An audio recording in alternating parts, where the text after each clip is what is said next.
Howdy class, we're back in studio and I'm going to go over a quick step-by-step demonstration. So welcome back. Online photo editor. What I'm going to go through right now is a step-by-step process of working on your Surrealist Landscape assignment. So what you can do is actually create a free account on Pixlr. Make sure you use Pixlr E. That's the one you're going to be using for this project. You'll find many of you who have experience with Photoshop that a lot of the tools are very similar. As opposed to Vector, this program actually has a lot more sophisticated tools that we can use for photo editing. This makes it a lot easier for us to actually manipulate photos, crop them, and superimpose them to create our Surrealist landscape. So let's get started. For a lot of this, I'm actually going to speed through so you can actually just see me do the process in a quick time lapse. But I am going to stop at several points so you can actually see me do some editing and overlapping. If at some point you feel that you understand this, and I would recommend for you to just go ahead and start practicing on your own. One quick suggestion about using Pixlr is that your documents can get deleted if you clear your cache. So if you clear your browser history, your documents might get erased. So just I recommend working on this in one sitting. So that way, if you don't have to come back to it, you don't have to worry about any of your work accidentally getting deleted. So let's get started. What I'm going to do, I already created my account, and this is the home screen, and I'm going to go up here to Pixlr E and sign in, and it's going to give me my previous projects. What I want to do is create a new one, and what we're going to do is stay with that Instagram square format. I'm going to pick the 1080 by 1080 Instagram option right here, and I'm going to go up here. I'm going to title it my Surrealist Landscape, and I'm going to give it a white background. It's okay, and then I'm going to go to create. Alright, so now we have our artboard, and what I recommend doing before you start working on this is to actually find the pictures that you're going to use. So remember, you want to use an image of old Long Beach, preferably from before the 1980s. If you want to use a photograph from like Southern California, Los Angeles, Santa Monica, Pasadena, you can. Go ahead. You can make your use a photo that's black and white. You can use a photo that's been colorized. The choice is completely up to you. If you choose a black and white photo, I recommend that a lot of the photos that you include as part of your photo montage, photo collage, that you keep it the same. So if it's a black and white photo to begin with, keep everything in black and white. If it's a color photo, make sure everything is colorized because you want it to make it look like it's part of the same scene, so it's cohesive. Even though you're going to add like these very almost fantastical, surreal elements to your artwork, you want to make sure that it looks like it could plausibly be part of the original picture. And as I go through the process, you'll see what I mean. So I already have my images set aside, and what I can do is actually go to one of my pictures on my desktop, and I can actually drag and drop into my artboard. And I'll show you really quick with my original image. So I'm going to select my original image, and I'm going to drag it over here. It says drop to file. I'm going to get add current, and there it is. And I'm going to zoom out really quick so I can see what's happening, and I'm going to adjust it. And what I want to do before I mess around with this image is you'll notice that up here on the top left it says aspect, it says fixed. So I don't have to click shift. All I have to do is actually just click with my mouse, click and drag, and it maintains the proportion of my image. And so what I want to do is make sure so the top and bottom fit with the top and bottom of the square. And so that way, even though my original image is in landscape format, that I can actually compose it and arrange it so it fits within the square area. And you know what? I like that a lot. So next step is I'm actually going to start to import my images. When you start looking for images, an easy way to get this done is to look for images that have solid backgrounds or white backgrounds. This way, when you import your image and you have to do some photo editing, it becomes a lot easier. And I'll show you two examples so you can actually see what I mean. So my first example I'm going to show you is with JPEG. And JPEGs are pretty common. If you find them online, you can save them and drag them in. So I'm going to start off with my first one. And the first one is going to be this spider. So I'm going to drag and drop. Alright, so it's a big picture of a spider. What I'm going to do, I'm actually going to click, drag, I'm going to make it smaller so I can see the whole image. I still want it pretty big, but I want to fill up my screen. Alright, so the cool thing about this one is that the background is solid white.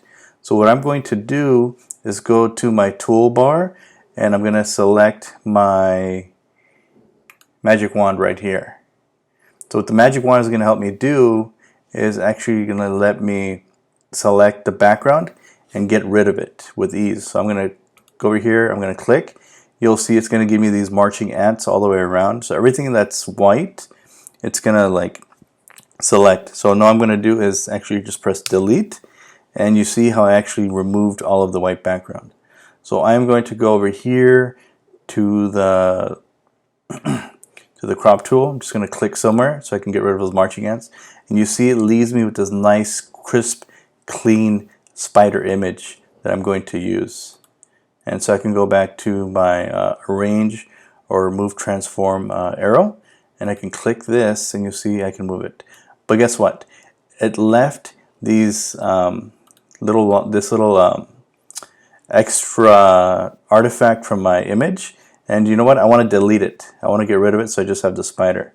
So all I'm going to do is go over to my toolbar and I'm going to find my eraser. I'm going to click the eraser and I can start to erase this. But you know what? That's too small. So one way I can do is actually change it up. I'm going to go up here to the toolbar on the very top. I'm going to click the brush. That's going to let me change the size of my brush. Also change the softness. So if I want a harder edge or a softer edge, I can make those adjustments up here. So let's see how that looks. That's bigger. I like that. So I'm going to get rid of all this little artifact left over from the picture. I'm going to make sure there's like no little extra stuff and clean it up. Okay. There. You see my spider? It looks good now. I'm pretty happy with it. So what I'm going to do, I'm just going to put it over here. Okay, that's good. The next image I'm going to show you is going to be one that is actually PNG. And what the cool thing about PNG images are that a lot of the backgrounds are already removed. So that's going to save you a lot of time. See how this works. Add to cart. So you see I added this PNG of a starfish, and actually I don't have to do any editing to it in terms of cropping, because all of the background is already removed. So that's actually going to save you some work. So I'm just going to add this starfish dome somewhere down here, and I can figure out how I'm going to like change it up, where I want to add it into my composition later. So I'm just going to put it down here to the side. So one of the photos I found that I really liked was this squirrel, and it looks like he's saying, "Hey, hold up." So it's a really good image, and what I recommend is finding like a high resolution image to add into your pictures.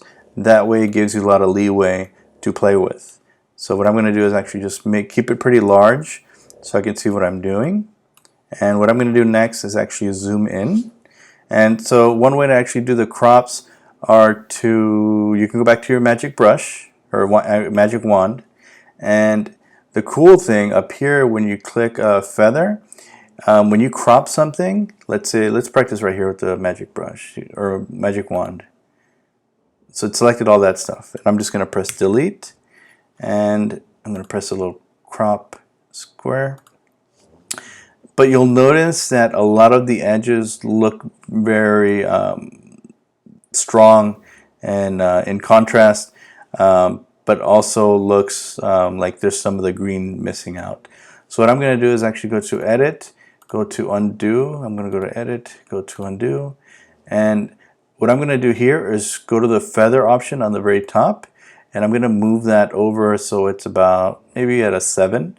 And what that means is that it's going to soften up that cropping edge, so it actually creates something that's a little bit more believable and doesn't look as harsh when you delete it. So I'm just going to go ahead and press delete right now. Hold on. Just go back to 7. Go back in here. Okay.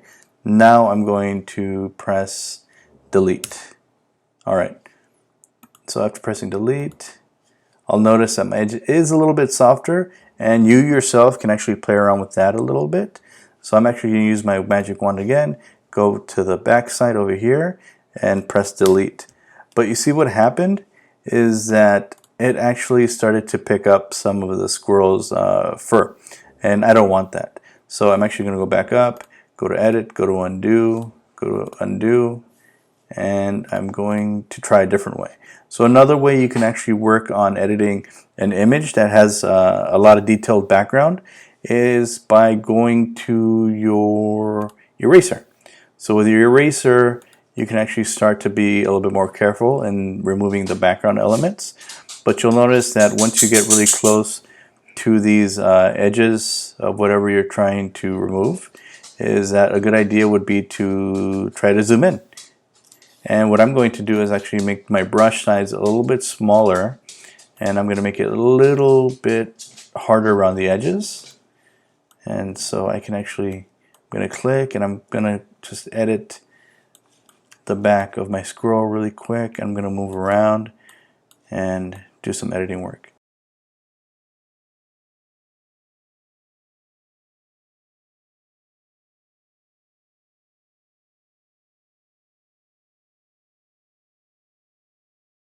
Okay, so what I want to do is actually finish this up pretty quick, and I'm actually going to head back to use my eraser tool. But what I'm going to do is actually lower the opacity to probably about 60% and actually increase the softness of my brush. And what that's going to help me do is I'm going to do actually like a soft pass over these edges, because I don't want to go over and clean up each one of those little lines of fur, but I just want to soften it up enough so it doesn't look like I cropped it from another picture. And so what I recommend for you when you're working on this is to actually pick images that aren't going to actually cause you too much trouble when it comes down to editing. If it is a really like nice image that you want to use, then just be prepared to actually take some time to do some editing around those edges, just so your everything looks nice and cohesive. So I'll finish this up really quick.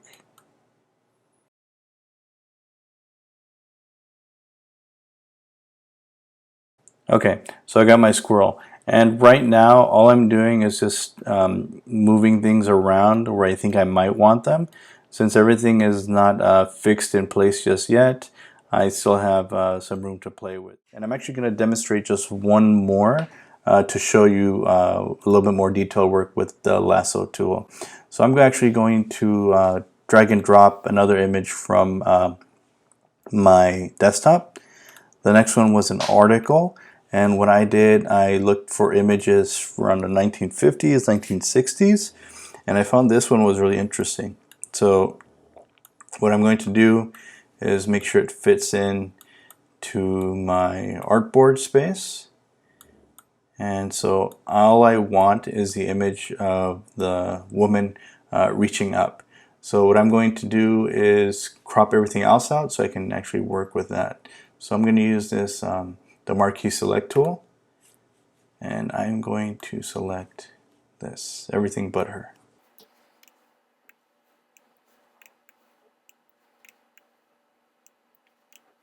Okay, so I have my image of her, and I can actually go ahead and enlarge it a bit. And you know what? It's okay that the image is pixelated, because this image that I'm using for my landscape is not that crisp and clear, like high definition, like the images we're used to seeing today. So one of the process steps that you're going to do for this lesson is that you're actually going to make the images look like they fit into the photo that you're using for your landscape. So this might mean having to reduce the clarity or make the image look grainier. Okay, so I have my image, and what I'm going to do next is use the lasso tool. And with the lasso tool, I'm going to zoom in, and I'm actually going to start to crop out areas of the background. Press delete.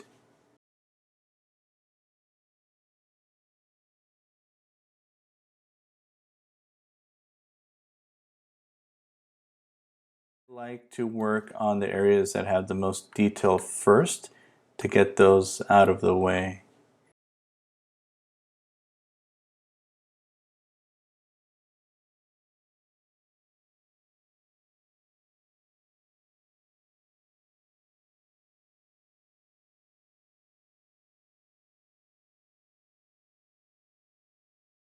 All right, so I wanted to show you how it looked like using the lasso tool. I personally prefer using the eraser or the magic wand. So feel free to use whichever tool best suits you and is the quickest for your needs. That's why we have so many. So what I'm going to do is go up here and go to my arrange arrow, and now I have this image. So what I'm going to do next is actually go really quickly and arrange all my elements that I want to put in there. Remember, I just want you to put in a minimum of 5 images on top of your landscape photograph. If you add more, that's even better. I want you to experiment with scale, with emphasis. Use your design principles to help you compose your image. Use rhythm. Use symmetry. Use radial symmetry. We've used that before. Use your focal point, like where are you guiding the viewer's eye to look at on your composition. So let's fast forward. I'm going to put in the rest of my images in there so you can actually see what I'm going to be working on. All right, let's do this.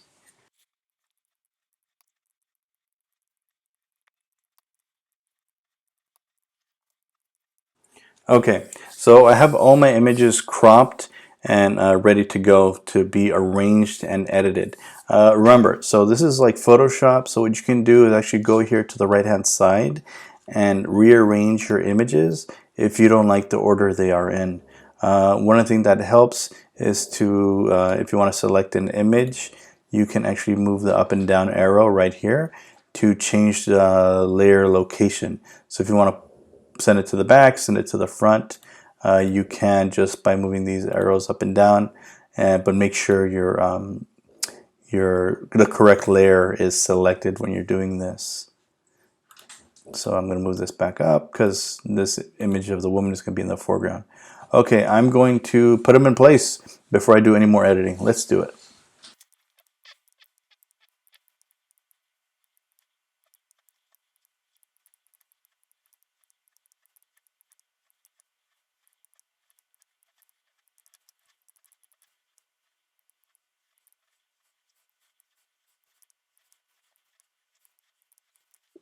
I'm really happy with the way things worked out.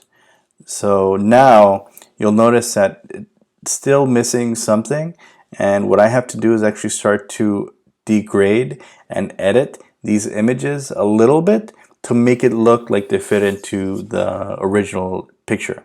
And the way I'm going to do that is by selecting, let's start off with this guy first. So the problem is that this image is too detailed and too clean. The original image for the background is a little bit grainy. The colors are lighter. They're not as intense. That may have to do just with, the way the image was scanned or the way the resolution of the original photograph.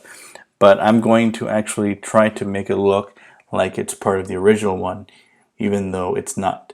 So the way I'm going to do this is to go up to adjustments, and I can actually start to adjust the brightness and the contrast of the image.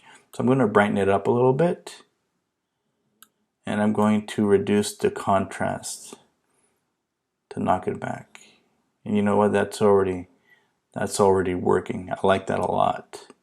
That's removing some of that contrast. The next thing I'm going to do is go to filter. I'm going to details. Then I'm actually going to go to grain.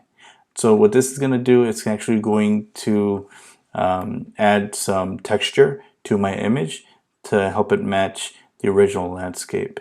So I'm just going to slide this all the way across, and you'll notice that my image starts to get pretty grainy. It starts to lose its detail. It starts to blur a little bit, and this is exactly what I want. So right here I'm going all the way to 100. Depending on your image, you can go ahead and change it.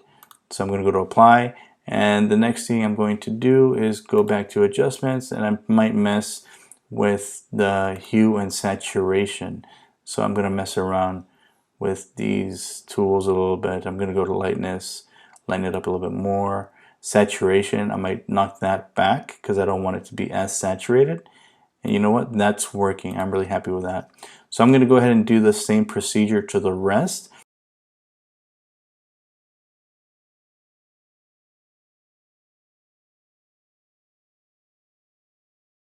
All right, so I'm back. So I went ahead and started to make adjustments to my images. I made them brighter. I lowered the contrast. I also added some grain to those images so they look like they fit into this old-timey photograph. One last step I'm going to show you how to do is I actually want to colorize this black and white image of the woman in the foreground. And the reason I want to do that is because I started off with a color photograph. So it makes sense that all the images that I'm using are color. So one way to do this with this program, I found out, is by actually setting up a separate layer that I can actually overlap my image. And so if you find a different way to do this, I recommend doing it, or actually starting off with a color image so you don't have to try it. Go ahead, that's great. So what I'm going to do really quick is show you how to do this with a black and white photo. And we're going to colorize it, so I'm going to find the layer, and what I'm going to do is actually select a new layer. It's going to give me an option that says empty image or text. What I want to do is actually select empty, and that's going to give me this blank layer. I want to make sure I select this layer and make sure I move it on top of the layer I'm going to colorize. I want to make sure I'm working on this one, and I can actually select this one, and I'll be happy with that. Okay, that was my dog. Okay. All right, so now I'm here at my layer. I'm going to make sure this is the one I'm working on, and what I'm going to do is go down here to this color swatch tool, and it's interesting. This little menu popped up, and it looks like very familiar skin tones that I can use. So what I'm going to do is actually select this one. I'm going to go to OK. Then I'm going to go to my brush, my draw, and it's actually like a little brush right here. So I'm going to select that one. And if I want to change any brush sizes, I can actually go up here and change it just like we did with our eraser. But I'm okay with this one right here. And I'm actually going to reduce opacity down to 90. And what I can do next is start to color over the sections where I want there to be a skin tone color. And what I'm going to do is zoom in so I can see what I'm doing. But you know what? This looks really funky. I don't like it. The way we're going to get around that is by overlapping the color so it actually kind of blends in on top of the image. And what we're going to do is actually go up here to that menu that we're using, and I'm going to go to these three little dots on the left hand side. I'm going to click, and that's going to give you more options. What I'm going to do is go to underneath blend mode. I'm going to click that downward arrow and I'm going to click overlay, and you'll notice that it colorized the skin while still leaving in those original details. And you can play around and see what other options do for you.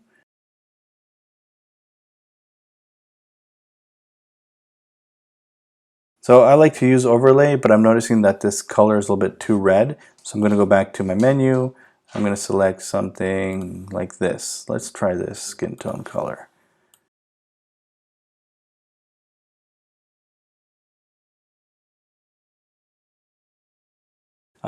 So just be cautious about taking the time to do this because it is a little bit time consuming. So I recommend when you start off with, just find really cool color images that you can use and manipulate, and it'll save you some time in the long run. But this is a really cool effect if you want to try to experiment with. And what I'm going to do, I'm going to continue and fast forward so you can see the final product.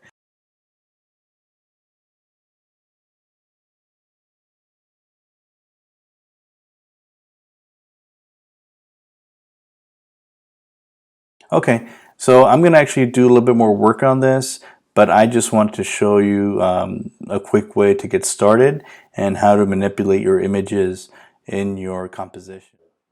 Also, when you're finished working on your design, make sure you save it as a JPEG and upload it along with your written reflection. So now I want you to see the comparison between my original image and the finished product.